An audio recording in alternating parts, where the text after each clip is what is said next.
I will try to explain the Schilling test, right? कि Schilling test होता क्या है? This is the Schilling Schilling test. Okay ji, Schilling test होता क्या है?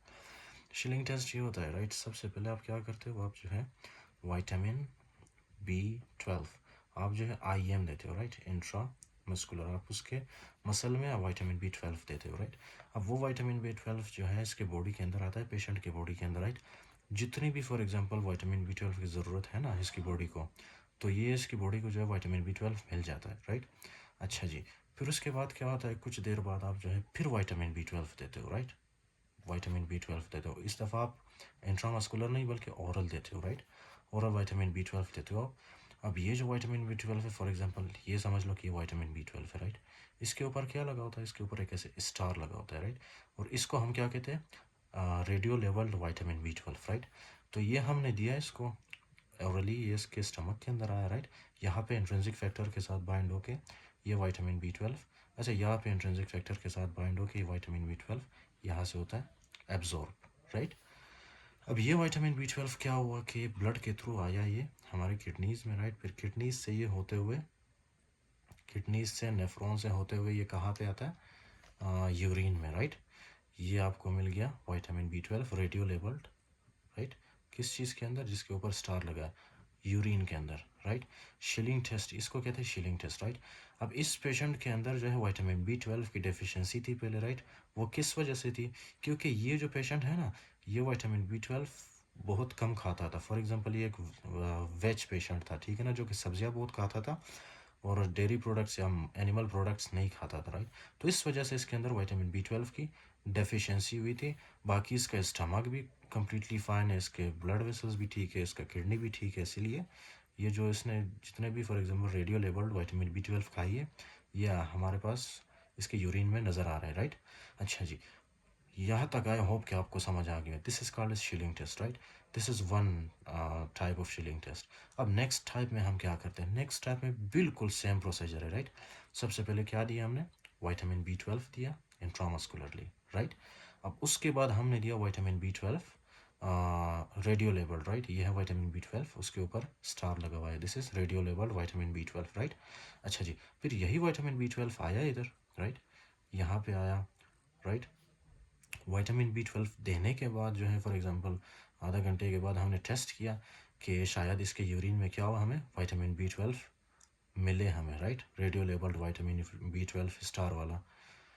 तो हमने टेस्ट किया लेकिन यूरिन के अंदर हमें ये विटामिन B12 रेडियो लेबल वाला नज़र नहीं आया, राइट? क्यों नज़र नहीं आया? इसकी क्या वजह हो सकती है? अच्छा मैं अभी आपको बताता हूँ। या तो इसकी एक वजह हो सकती है कि इस पेशेंट को पर्नीशियस एनीमिया है, राइट? मैंने आपको बताया था कि पर्नीशियस एनीमिया होता क्या है। या तो इसको क्या है? Pernicious pernicious anaemia, right? Pernicious anaemia में क्या हो रहा है? इसके स्टमक के अंदर जो पेराइटल सेल्स होते हैं, राइट? इनके अगेंस्ट क्या बनती है? एंटीबॉडीज़ बनती है। ये देख रहे हो आप? ये पेराइटल सेल्स के अगेंस्ट एंटीबॉडीज़ बन रही है। तो पेराइटल सेल से क्या इंट्रिंसिक फैक्टर निकल पाएगा? इंट्रिंसिक फैक्टर रिलीज नहीं होगा। क्या इनमें से HCl रिलीज होगा? नहीं, नहीं, राइट? तो इंट्रिंसिक फैक्टर मैंने आपको बताया था ना कि इंट्रिंसिक फैक्टर ही है जो कि विटामिन B12 को हेल्प करता है एब्जॉर्प्शन में। इंट्रिंसिक फैक्टर के थ्रू विटामिन B12 दोनों जब एक साथ मिलते हैं तो वो इंटेस्टिन से एब्जॉर्ब होके विटामिन B12 फिर ब्लड के अंदर चला जाता है, राइट? तो इंट्रिंसिक फैक्टर की डेफिशिएंसी हो सकती है, पर्नीशियस एनीमिया हो सकता है, राइट? तो हमने पर्नीशियस एनीमिया के लिए चेक किया पेशेंट को पर्नीशियस एनीमिया भी नहीं है, राइट? एक काज हो सकती है, ठीक है ना? फिर उसके बाद दूसरा काज क्या है? फॉर एग्जांपल इसने विटामिन B12 ओरली ले लिया, राइट? इसके अंदर इंट्रिंसिक फैक्टर भी ठीक है। फिर भी हमने देखा कि यार इसके यूरिन के अंदर जो है हमें विटामिन B12 रेडियो लेवल नहीं मिल रहा, राइट? तो इसकी दूसरी काज ये हो सकती है कि इसको पेनक्रियास, आपको पता है पेनक्रियास से क्या निकल रहा था? Pancreatic enzymes, right? जो कि R बाइंडर को जो है अलग कर रहा था, राइट? विटामिन B12 से। फिर विटामिन B12 फ्री हो रहा था, आज़ाद हो रहा था, राइट? लेकिन इसमें क्या होता है कि कभी कभी क्रोनिक पेनक्रियाटाइटिस होता है, right? Chronic pancreatitis. Chronic pancreatitis में पैनक्रियास हमारा पैनक्रियाटिक एंजाइम रिलीज़ नहीं कर पाता, राइट? जिसकी वजह से जो है vitamin B12, right? Vitamin B12 किसके अंदर होता है? R बाइंडर के अंदर, राइट? R बाइंडर के अंदर क़ैद हुआ होता है, राइट। सो इसीलिए जो विटामिन B12 है आर बाइंडर के साथ ये एक्सक्रीट होता है हमारे बॉडी से, राइट, और एब्जॉर्ब नहीं होता। दूसरा काज ये हो सकता है क्रोनिक पैनक्रियाटाइटिस, राइट। अब तीसरा काज क्या हो सकता है? तीसरा काज ये हो सकता है इसके एब्जॉर्ब मेल एब्जॉर्प्शन की, कि स्टमक के अंदर कोई फॉर एग्जांपल बैक्टीरिया हो सकता है, राइट। डायफाइलोबोथ्रियम लेटम, वो जो फॉर एग्जांपल कुछ लोग फ़िश खाते हैं ना, तो उनके बैक्टीरिया इंटेस्टिन के अंदर कौन सा बैक्टीरिया पाया जाता है? डायफाइलोबोथ्रियम लेटम बैक्टीरिया, राइट। तो ये जो बैक्टीरिया है कभी कभी ये जो है डिस्टर्ब करता है विटामिन B12 की डेफिशिएंसी को, राइट। ठीक हो गया। अब फोर्थ रीज़न क्या है? फोर्थ रीज़न ये है कि जहाँ से विटामिन B12 की डेफिशिएंसी, जहाँ पे विटामिन B12 की एब्जॉर्प्शन होती है ना स्टमक के अंदर, सॉरी इंटेस्टिन के अंदर, राइट, उसको हम क्या कहते हैं? Terminal terminal ileum, right, terminal ileum.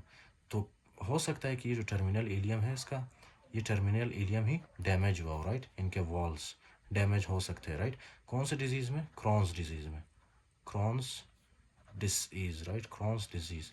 तो ये चीज़ें आपने याद रखनी है, राइट। अच्छा, तो पहले वाला कंडीशन में क्या था कि पेशेंट कम विटामिन B12 ले रहा था, इसलिए, ठीक है ना। पेशेंट जो फॉर एग्जांपल एक सब्ज़ी खाने वाला पेशेंट था जो कि हमेशा हमेशा जो है सब्जियां खाता था, इसलिए उसके अंदर विटामिन B12 की डेफिशिएंसी भी, राइट। अब जो है दूसरा कॉज क्या हो सकता है कि या तो फॉर एग्जांपल पेशेंट के अंदर जो है परनीशियस एनीमिया हो सकता है, उसकी वजह से विटामिन B12 की डेफिशिएंसी है। या तो फिर क्रोनिक पैनक्रियाटाइटिस हो सकता है, इसकी वजह से विटामिन B12 की डेफिशिएंसी है। या तो फिर फॉर एग्जांपल क्रॉन्स डिजीज़ हो सकता है, या उसके इंटेस्टिन के अंदर कोई बैक्टीरिया हो सकता है, राइट।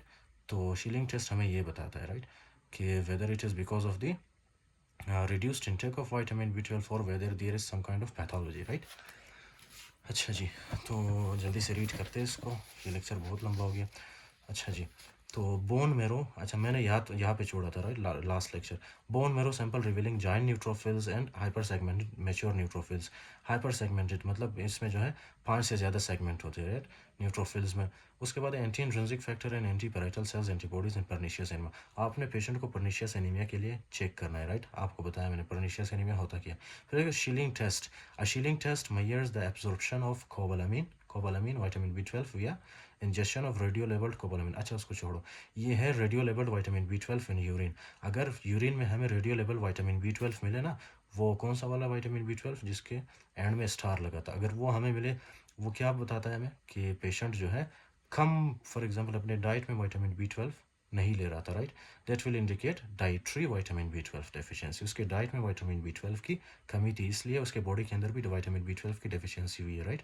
फिर उसके बाद no radio level vitamin B12 in urine. अगर यूरिन के अंदर हमें कोई भी फॉर एग्जांपल ये स्टार वाला विटामिन B12 ना मिले, राइट, तो उसकी कॉज क्या हो सकती है? या तो फिर परनीशियस एनीमिया हो सकता है, या तो फिर बैक्टीरियल ओवरग्रोथ, राइट। कौन सा बैक्टीरिया? डाइफाइलोबोथ्रियम लेटम बैक्टीरिया हो सकता है, राइट। या तो फिर पैनक्रियाटिक एंजाइम्स की डेफिशिएंसी हो सकती है, जैसे कि chronic pancreatitis, right. The hypothesis undergoes testing with the addition of intrinsic factor antibodies और pancreatic enzymes to radio labelled. That's it, मैं आपको समझा चुका हूँ, राइट। अच्छा, नेक्स्ट क्या है इसमें? ट्रीटमेंट में आप क्या करते हो? एड्रेसिंग अंडरलाइंग कॉज, आपने सबसे पहले कॉज का पता करना है, राइट। अगर परनीशियस एनीमिया जो भी कॉज है, आपने सबसे पहले कॉज को ट्रीट करना है, राइट, अंडरलाइंग कॉज। फिर इसके बाद है इंट्रामस्कुलर हाइड्रोक्सीकोबालामिन देना है, राइट। इट मीन्स के विटामिन B12 ने, आपने उसको विटामिन B12 देना है पेशेंट को, राइट। या तो फिर आप उसको जो है पेशेंट को ओरल विटामिन B12 सप्लीमेंटेशन भी दे सकते हो, right, if due to dietary causes. अगर वो पेशेंट जो है कम ले रहा है विटामिन B12, राइट, वेजिटेबल ज़्यादा लेता है, फॉर एग्जांपल वेज पेशेंट है, ठीक है, तो उसको जो है आपने ओरल विटामिन B12 सप्लीमेंटेशन पे लगाना होता है, राइट।